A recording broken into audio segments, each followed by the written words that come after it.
جب میں مریم آباد ایسٹر سیلیبریٹ کرنے کے لیے گئی تو وہاں جو ہمارے مسیحی برادری کے بھائی بہن بزرگ تھے، میں ان کے گھروں میں گئی، ان کو مبارکباد دینے گئی. جتنے پیار سے، محبت سے، وارمتھ سے انہوں نے میرا استقبال کیا.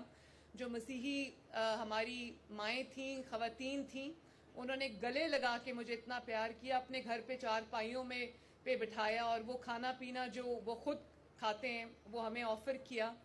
تو مجھے انہوں نے یہ کہا کہ مریم آباد میں کسی بھی چرچ میں ایسٹر سیلیبریٹ کرنے کوئی بھی چیف منسٹر یا کوئی بھی گورنمنٹ کا جو ریپرزینٹیٹیو ہے وہ شاید 120 سال کے بعد آیا. تو میں آپ سب کو یہ کہنے آئی ہوں کہ میری تمام تر توجہ اس بات پہ ہے کہ آپ کے لیے ایک بہتر پاکستان، ایک بہتر پنجاب میں بنا کے جاؤں، جہاں آپ آرام سے، سکھ سے، چین سے سوئیں. آپ کو یہ فکر نہ ہو کہ کوئی آ کے آپ کو مارے گا، کوئی آ کے آپ کا گھر جلا دے گا، کوئی موب وائلنس ہوگی. میری خصوصی توجہ اس بات پہ ہے کہ آپ کو وہ سینس آف انکلوژن ملے، وہ سینس آف پارٹیسپیشن ملے، سینس آف اونرشپ ملے، کیونکہ مسیحی برادری کی پاکستان کے لیے بہت بڑی بڑی خدمات ہیں.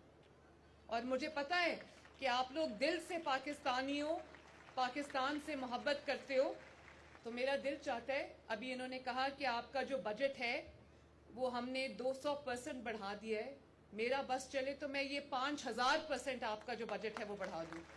پہ کوئی احسان نہیں ہے، یہ آپ کا حق ہے جو آپ کو ملنا چاہیے.